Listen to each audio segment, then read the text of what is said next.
Welcome to the Climate Policy Initiative webinar, What's the Latest on Global Climate Finance? This webinar will be presented by Patrick Oliver, Manager at CPI, and Xavi Mito, Analyst at CPI. The format of this webinar will be a half-hour presentation followed by a question and answer session. All attendees will be on mute, but during this time, you are welcome to submit questions by typing them into the chat box in the lower right-hand corner of your screen, and we'll address them after the presentation. As a reminder, the webinar is being recorded and will be available online in the coming days. And now I'll turn it over to Patrick.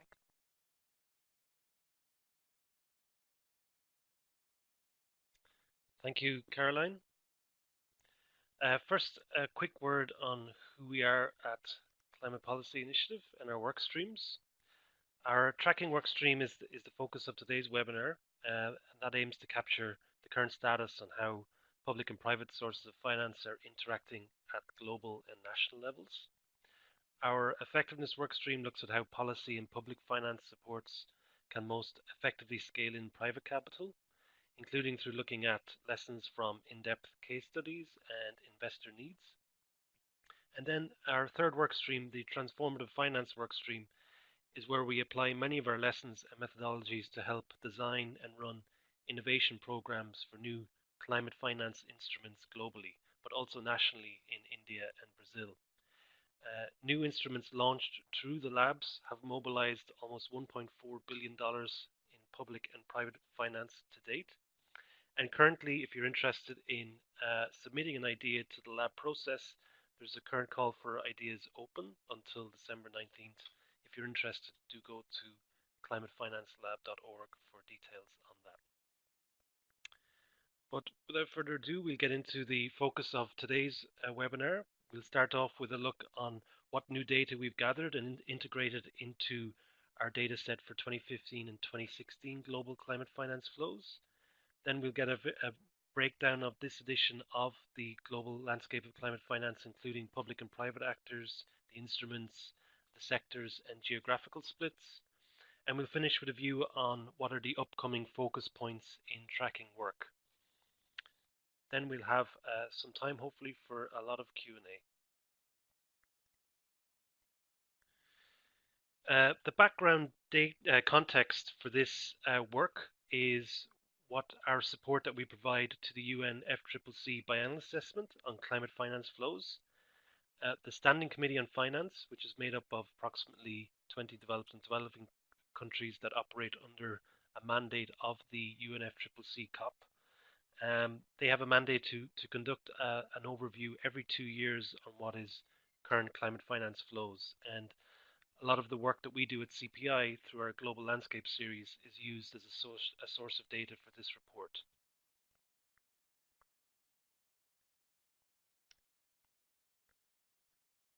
So there are 3 specific new data points that we have captured for the 2015 and 2016 data flows. The first one of these is from the IDFC, which is a club of 25 national, bilateral, and regional development banks. And last year, they reported a significant increase in their climate finance numbers for 2015 and 2016 that came out after we published the global landscape last year. The increase was in the region of 51 billion more than 2014 and 24 billion more than 2015. So there were quite significant increases there. The second piece of data that we've managed to integrate is how governments have reporting their finalized numbers for climate finance aid to developing countries for 2016, and that was a 3.3 billion USD increase on the previous year. And the third key element is how we've worked with the IEA this year in identifying new data for investment in electric vehicles to include in our landscape series. So this is the first time that we have covered electric vehicles in the landscape, and we managed to integrate data for 2015 and 2016. And we'll see how later how much EVs are part of the overall picture. So in terms of the annual 5-year trend, we see that climate finance flows reached a record in 2015 of 472 billion, followed by a 4% drop in 2016 to 455 billion. So taking into account, the normal annual fluctuations, the average flows for 2015 and 2016 were still 27% higher than what was the average over 2013 and 2014. So that's an important point to recognize, not just the drop that happened from 2015 to 2016. You'll also see in this graph we've included a preliminary estimate for 2017, and this is based on our main data sources that we aggregate together and what they've published so far to date. We expect a 12 to 16% increase of up to between 510 billion and 530 billion US dollars to be reported in 2017. As renewable energy investments were quite steady from 2016 to 2017, this increase that we predict is mainly driven by continued growth in electric vehicles, as well as finance from development banks, both national, bilateral, as well as the multilateral banks who have already reported a 28% increase earlier this year in their 2017 numbers.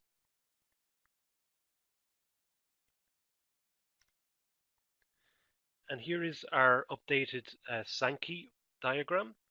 Just to talk you through quickly how this chart works, we start on the left with sources and intermediaries, including public actors such as governments, their agencies, development finance institutions such as the national, bilateral, and multilateral levels, and climate funds.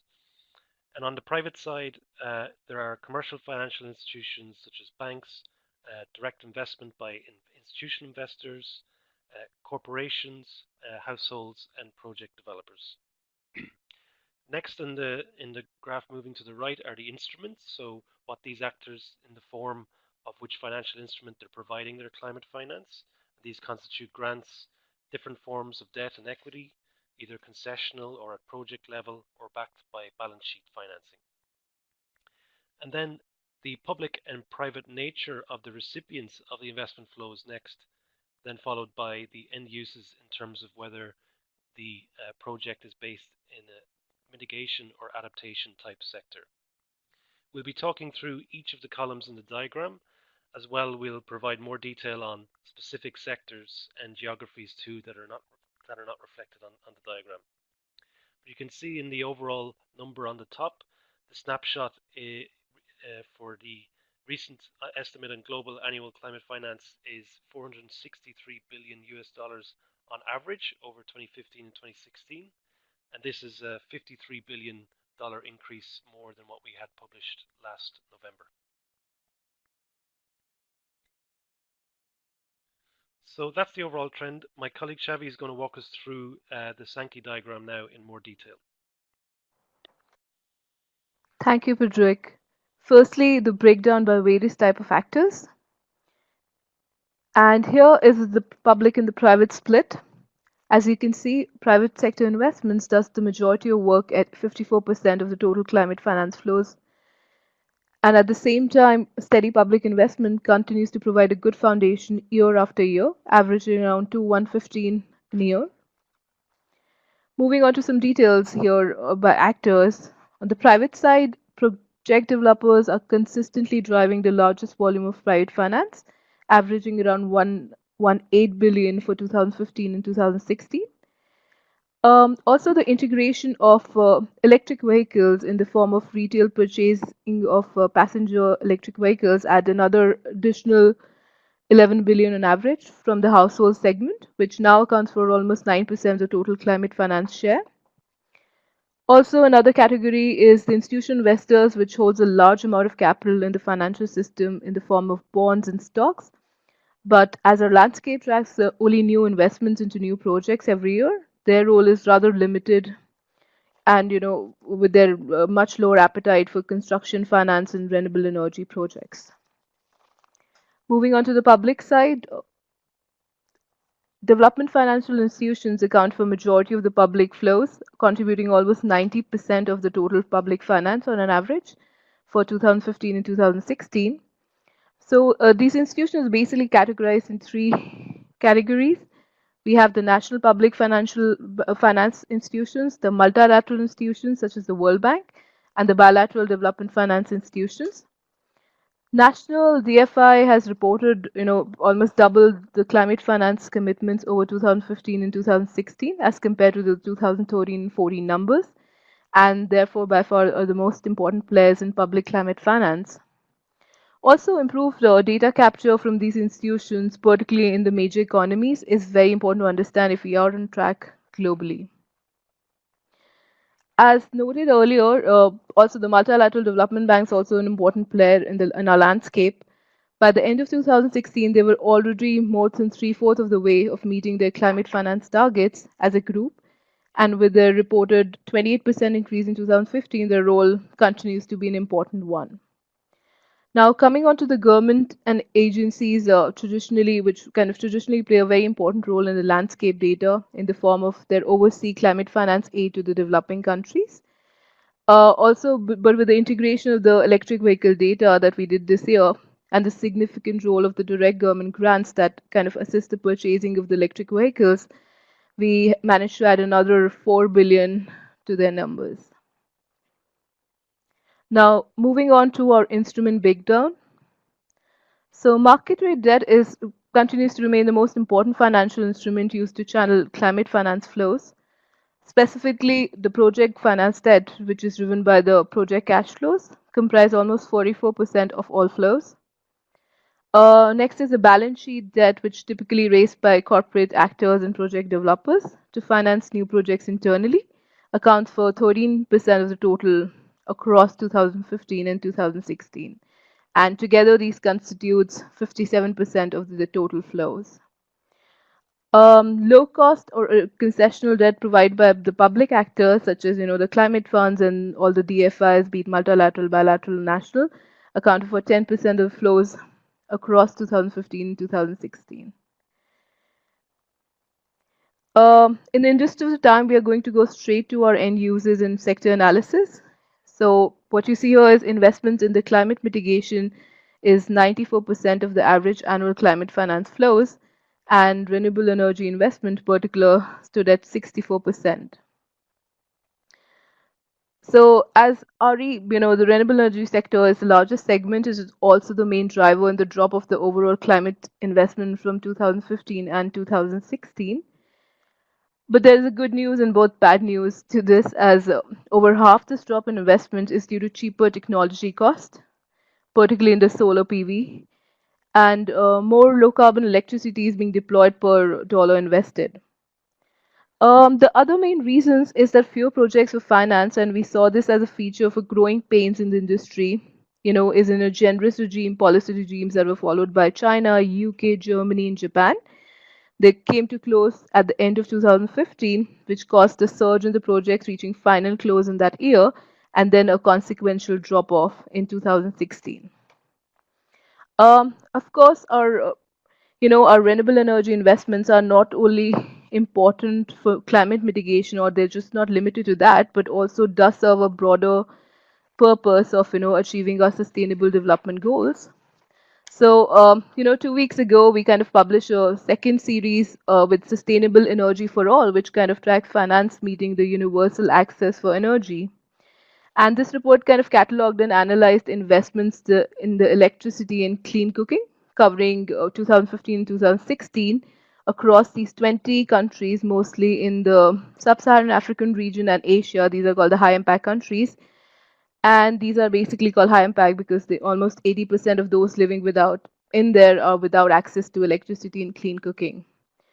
So just a quick point here that here is a landscape view of that finance for electricity access across those 20 high impact countries, and we found that 30.2 billion per year was kind of invested in electricity in these countries in 2015 2016, and this was a remarkable increase of 56% over the 2013 and 2014 numbers of 19.4 billion.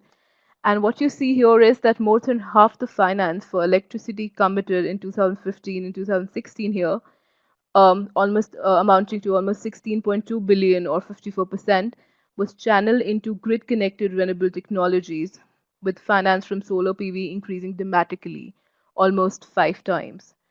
So, we kind of need to kind of think through it and understand that, this is the kind of value add a landscape analysis offers, which is, help us deeper understanding on the impact matrix investments as well.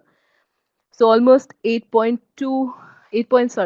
billion of that is estimated to have increased energy access in the residential sector specifically, and which is kind of shown in the yellow part on your right. And you can see that residential access to electricity is then goes on to get divided into 5 tiers of energy access based on affordability, quality, and everything.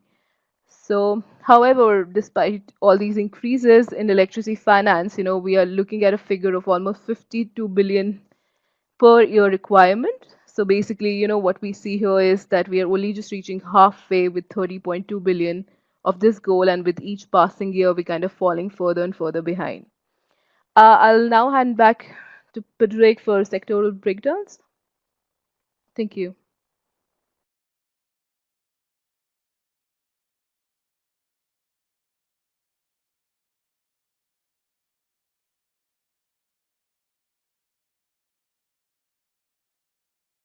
Sorry. So thank you, Shavi. We'll move on now to the electric vehicle sector, which we've integrated for the first time. As mentioned earlier, the sector and for passenger electric vehicles has grown rapidly at a rate of about 54% every year since 2011 to reach $43 billion in 2017. This is over the requirement that the IEA set down in their sustainable development scenario about how much the electric vehicle deployment has to grow annually up until 2030, which is about 40% to limit temperature increases to under 2 degrees. So while it is over that 40% number, it's likely that as we go along, maintaining that high growth rate will be more and more difficult.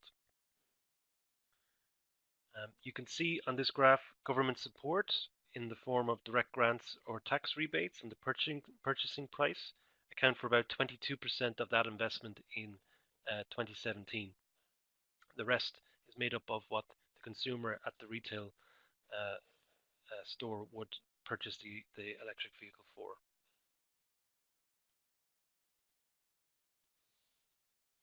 There are two segments within the electric vehicle sector where this $43 billion has been tracked. First is battery electric vehicles, which are fully powered by batteries, while the plug-in hybrid vehicles include an internal combustion engine.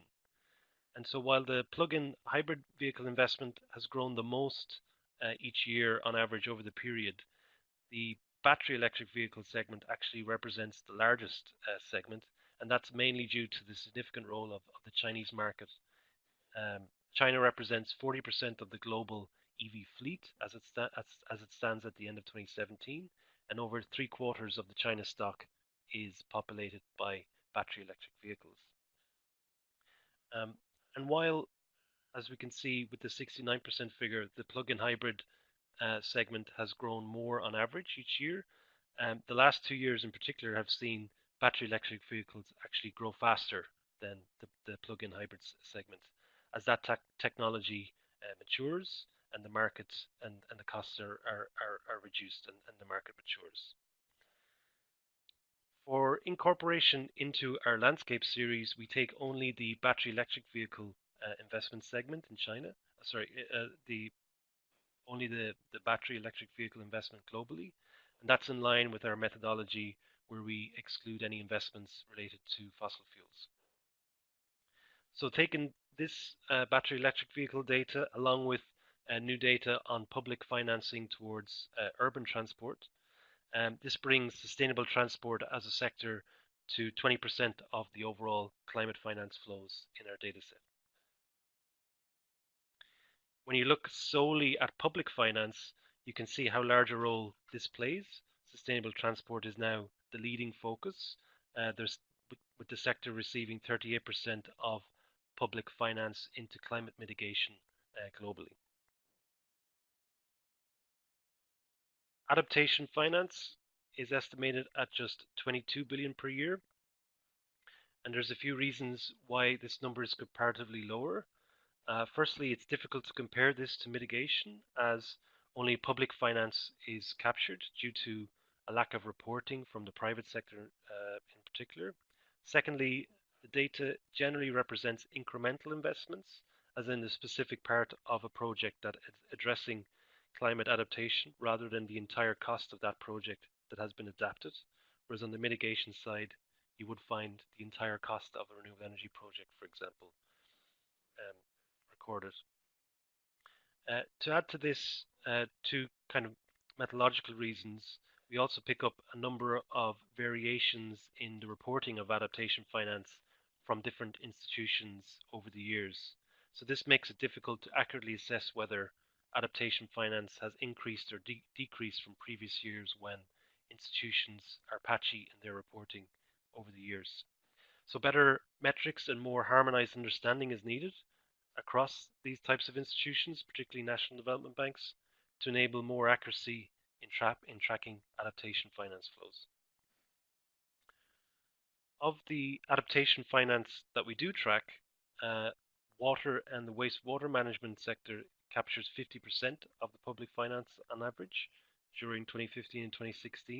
And that share of 50% is down from the share of 57% that was in the 2013 and 2014 data. Land use adaptation in the form of agriculture and forest management has increased from an 11% share to a 21% share in the 2015 and 2016 data. And other disaster risk management interventions, such as early warning and rapid response systems, have increased from a 7% share to a 13% share in 2015 and 2016. And these type of investments in particular, we think will become more valuable over time as we are beginning to witness more and more impact events of climate change.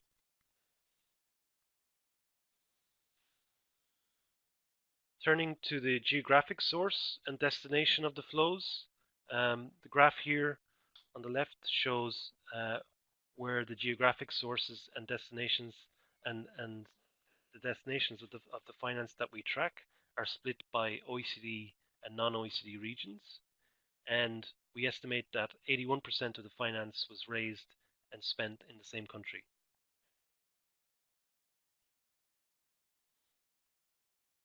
Developing countries continue to dominate the destination of climate investment, taking both the domestic and the international sources of finance. 58% of the total climate finance, or $270 billion, was invested in developing countries. And also flows from developed to developing countries are increasing.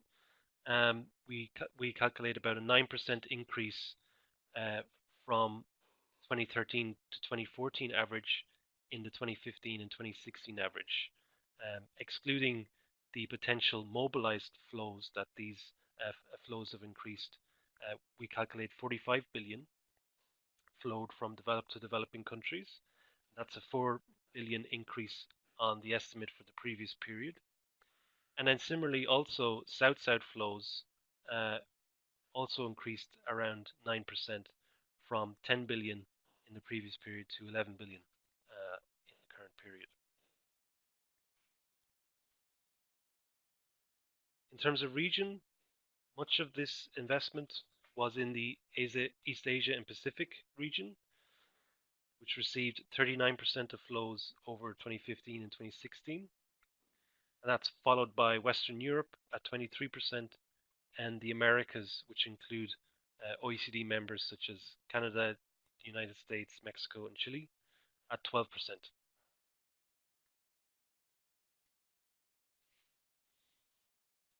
So those are our numbers, and while there has been progress in tracking climate finance, there's still a lot of work to be done. Data limitations and gaps on particularly domestic government expenditure on climate finance and private investments in energy efficiency, land use and adaptation hinder our ability to capture a full picture, and this can have an effect on our findings. In the report, we highlight 3 open questions, forward-looking questions that will preoccupy our efforts and the efforts of others for understanding if we are on track to meet our climate finance investment needs. The first one is in relation to some of those data gaps, particularly understanding private sector investment in energy efficiency, such as green buildings, or whether such investments are indeed good enough to lock in low carbon pathways or not. Similarly, for adaptation and whether such investments in resilience will really help us to adapt to climate change impacts. The second question we will be grappling with over the next 12 months is in relation to how governments interpret Article 2.1c of the Paris Agreement, which was outlined making finance flows consistent with a pathway towards low GHG emissions and climate resilient development. And this text in the article immediately brings to focus two specific questions. And the first is what should be considered as consistent in the climate finance arena, and the second is what should be the scope of what finance flows are to be considered. As you may know, what we track in the Global Landscape series is very much what we consider to be new investment going into new projects each year. So we do aim to avoid double counting, but that does mean that a lot of activity in capital markets, which is increasing year by year, such as in the green bond segment, is not as captured as much in our Global Landscape series, and whether those types of finance flows in the secondary financing market should be considered as well. The third question here is how, in tandem with a lot of work that is going on in developing countries on putting together their nationally determined contribution plans and low carbon development strategies in the long term, in tandem to this, there's a lot of work going on in understanding the current levels of climate finance investment flows in those national boundaries and understanding what's the best way to scale them up. So more of this work will be essential in completing the global climate finance data gaps and in addition, identifying those easy wins on how to redirect existing flows to climate consistent outcomes in line with these national plans for low carbon development. And some of our colleagues and partners covering some national climate finance landscapes are listed there. So in summary, we find that global climate finance is steadily increasing with a trend that we estimate for 2017 to be another increase on 2016. But despite these bright spots in renewables and electric vehicle sectors in particular, most sectors still fall far short in meeting the required investment, particularly adaptation finance. We think we require better approaches here, particularly for capturing what is going on in the private sector, and we believe and hope that further reporting developments in the private sector around climate risk management will help us fill some of those gaps. The other way that some of those gaps may be filled is in the national finance tracking efforts. And without further ado, I'll hand back to Caroline now for the Q&A. Thank you. We will now take a minute or two to collect questions. As a reminder, you can type your questions in the chat box in the lower right-hand corner of your screen.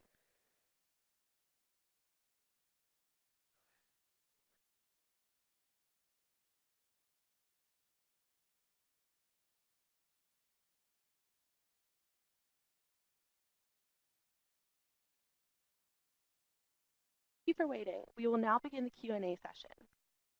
I'll hand it back over to Patty. Thanks, Caroline. So we'll start with the questions from Salvador on estimating, is it possible to estimate private finance without commercial databases, or what is the methodology for estimating private finance? Firstly, how we focus our landscape analysis, both public and private, is we try to aim for a project level granularity in the data as much as possible. That allows us to break down who has provided the finance and in which form in terms of the instruments.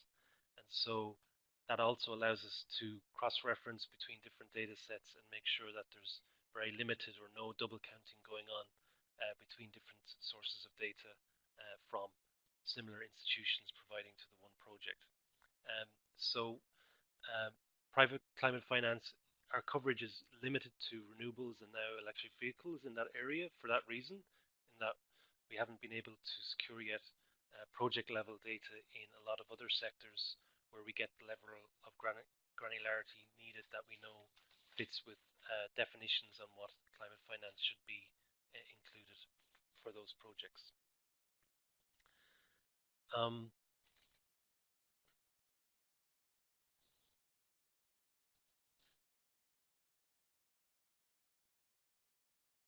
In terms of the definitions that we actually use, Claudio Volante asks what our definition list is. We have been refining a list of definitions across mitigation and adaptation sectors over the years that we've been doing the landscape, which is since 2011.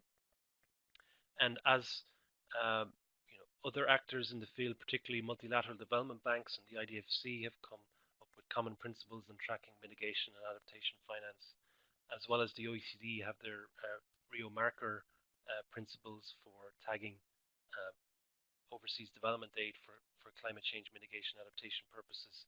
Our list of definitions very much follows along those lines, with a few exceptions. One is that we do try to exclude any mitigation investment in fossil fuel power generation as much as possible in the data, and we do focus on the instrument side simply on grants, debt, and equity to the largest extent possible. We do not include guarantees, as that would probably constitute double counting with some other project level data that we gather.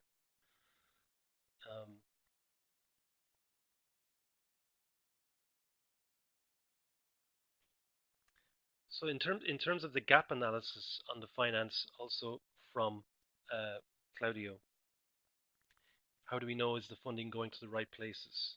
This is a very good question, because at the moment, what we know are the required investment needs are very much driven by scenarios that are developed by different institutions such as the IEA, but also a range of other institutions. We saw a few weeks ago the IPCC released a report on 1.5 degree pathways, and including investment requirement data in that.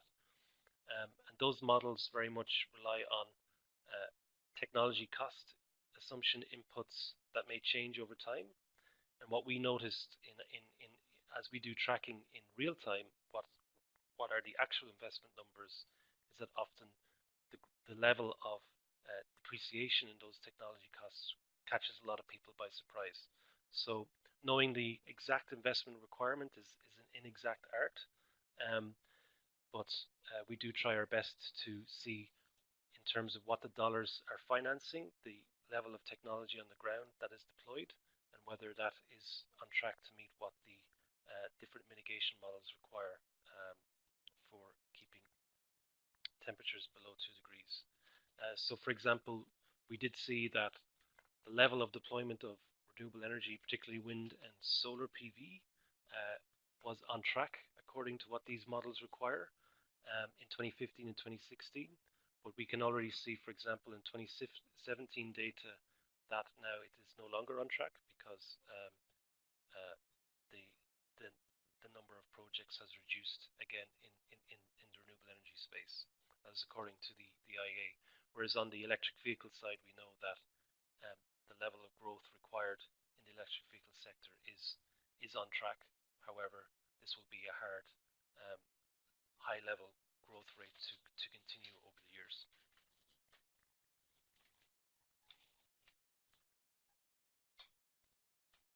Thanks, Xavi.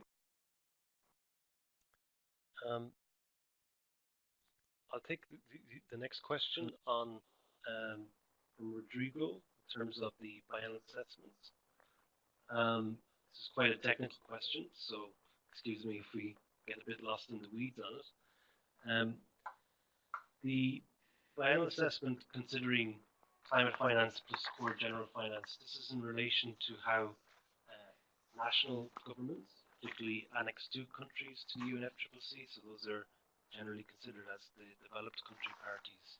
They report in the biannual reports every 2 years to the UNFCCC what climate change related mitigation and adaptation finance they have provided.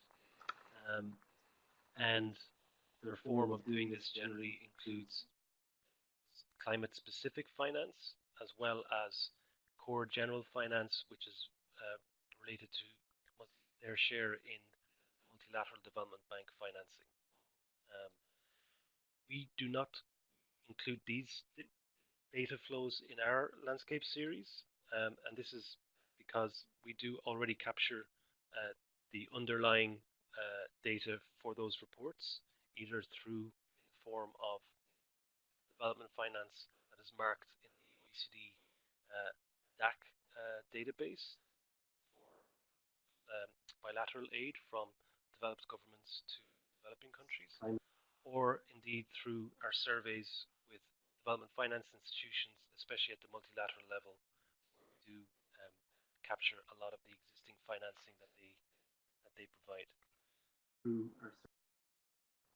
Also, there was another question on whether the momentum of COP21 played a role in your 2015 and 2016 figures.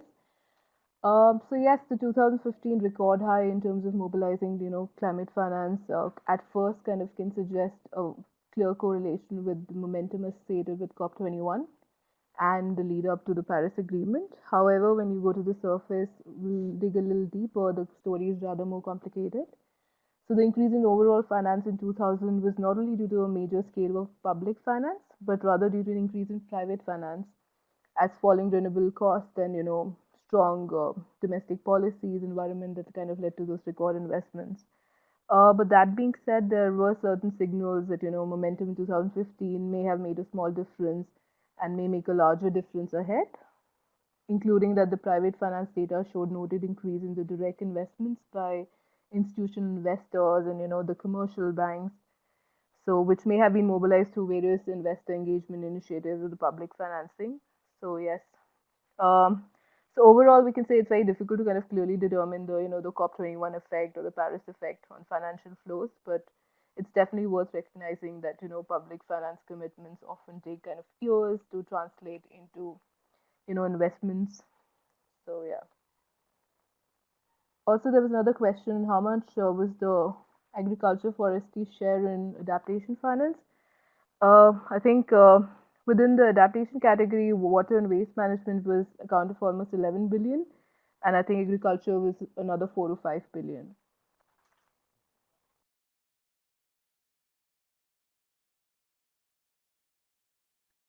So I think that's about 19% share, isn't it? If I can remember correctly. Yeah. 21%.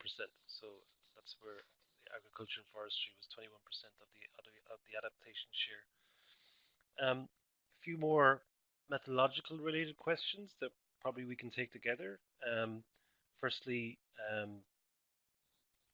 our definitions of adaptation finance, like I mentioned before, on the mitigation side as well, similar to adaptation, like we do develop the categories of what is defined based on what a lot of the data sets that we aggregate data from, how they define it. That includes the MDB and IDFC approach to tracking adaptation finance, which is very much the best approach to date, where they identify specific project components that are addressing specifically the adaptation, and they quantify and value that as accurately as possible. So it does not include the full investment in the project that has been made resilient. And also on the bilateral development finance side, how countries have marked their bilateral aid as primarily or significantly benefiting adaptation outcomes. On the venture capital aspect, this is an important question, another good question to clarify. Like I said before, we do try to aim for getting a sense of what is the new investment going in every year into new projects that have a direct role in reducing emissions or in adapting to potential climate change impacts. And so over the years, as we've developed and refined the methodology, we did have to make some judgment calls about how that should be interpreted. And one way of interpreting that in our aim to avoid a double counted figure and to get a figure that you know adds up to what is actual investment going on that directly reduces emissions. We do just count the investment costs into new projects that are deployed on the ground.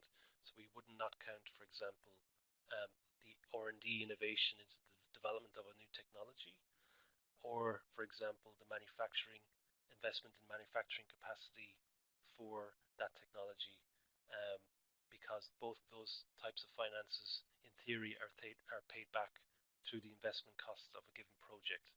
Um, and you would be counting $2 for 1 unit of emission reductions if you were to count both of them.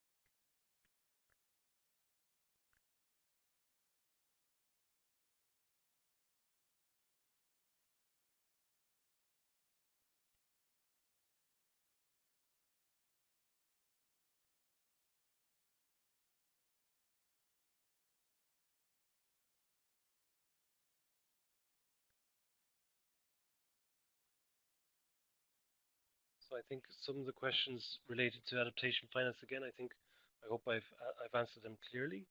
The way that a lot of the reporters of adaptation finance calculate or quantify the finance they provided is by going through the project, identifying first what the particular climate vulnerability the project is addressing, and that is very much a context or location specific type exercise.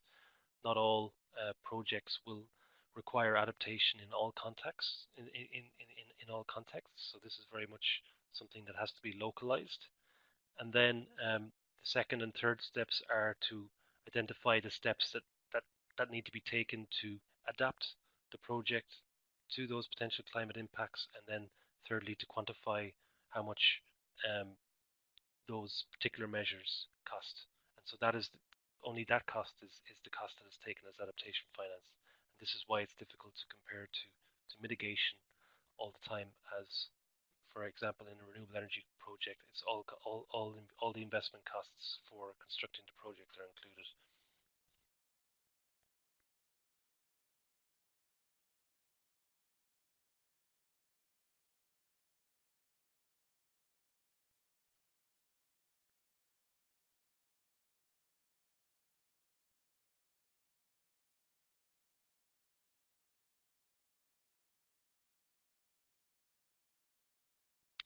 And then another question just on that vein, on whether um, adaptation finance is a feature or a bug in terms of how like relatively low it is of the methodology. Um, it's hard. It is hard to know because up until very recently, the private sector has not really had the incentive to report on what investments they're making to adapt to potential climate change impacts. We do expect this to change, hopefully, with um, a lot of efforts such as Task Force for Climate-Related Financial Disclosures coming through, and with a lot of corporations and investors that are backing that process, and other reporting initiatives. And we do hope to see that there is a race to the top, as it were, taken by different corporations in measuring and reporting not only what their investments they're making to manage climate risk, but also how they measure the impact those investments will make, and how they show that these investments will really um, make them resilient over the long term.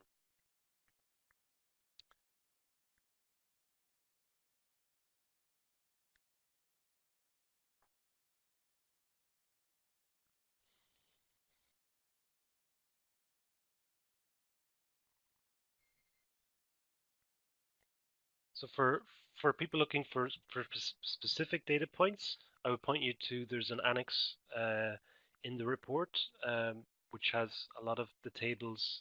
It breaks down the data by actors, by sectors, and different instruments, etc. and regional data as well. So I would point you to the annex there where you can try to identify the breakdowns there.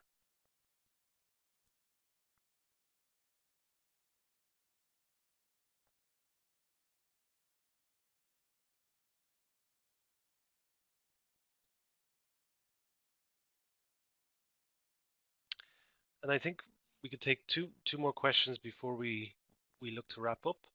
Um, firstly, on again the difference between what this figure or data represents that we track in our global landscape series, and secondly, what has been released recently by the UNFCCC in their biennial assessment and overview of climate finance flows. And generally, to give others a bit of context, the UNFCCC biennial assessment for their global climate finance estimates report a larger figure. That's about 680 billion on average over 2015 and 2016 than we report. And the main reason for that is basically it includes the data that CPI track here in our global landscape, and then with the addition of IEA estimates on incremental energy efficiency. And they are estimated in the region of 200 billion, 200 to 230 billion a year over those same years. And that is simply a different approach that the UNFCCC adopt on what they consider to be the global climate finance estimate. We don't include the data yet in our landscape for two particular reasons. One is to do with our methodology, where we don't identify the project level data that those numbers represent, so we cannot integrate it into our diagram where we can get a sense of who has been providing the data in what form, what instruments, and get a sense of where the finance is going and the public and private split. At the moment, it's mainly reported as a headline figure. But then the other key reason we don't include it is it's still difficult to know whether such investments are good enough to be consistent with low carbon pathways. The incremental energy efficiency investments, similar to how adaptation finance investments are counted, they just take the particular portion of the project where it would cost more than what would be the market standard or the minimum performance standard of that building, technology, or industrial plant from an energy performance point of view. And so it's not the incremental energy efficiency estimates are not the total investment in those technologies, but are only the incremental part above the market standard, but yet we don't know if that market standard itself is good enough or not to include as climate finance. And then the final question I think we can take, or if Xavi might want to step in with another one, but just looking towards the future, how do you envisage the role of tracking results and financial commitments in this analysis post 2020? So we do plan next year to update the analysis with data for 2017 and 2018. We have our preliminary estimate this year for 2017, but we haven't worked through all those different data points to get our comprehensive view on the where and how and to who the finance is going to. But we would hope to do a similar exercise for 2018. We do hope to fill some of the data gaps that we talked about, such as in energy efficiency and in adaptation.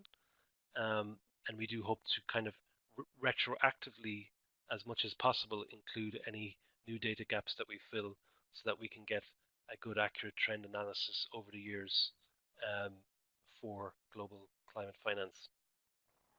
So we do hope that at the global level, the tracking can give a much more fuller view about what's going on and how it relates to the investment needs defined by different scenarios and pathways.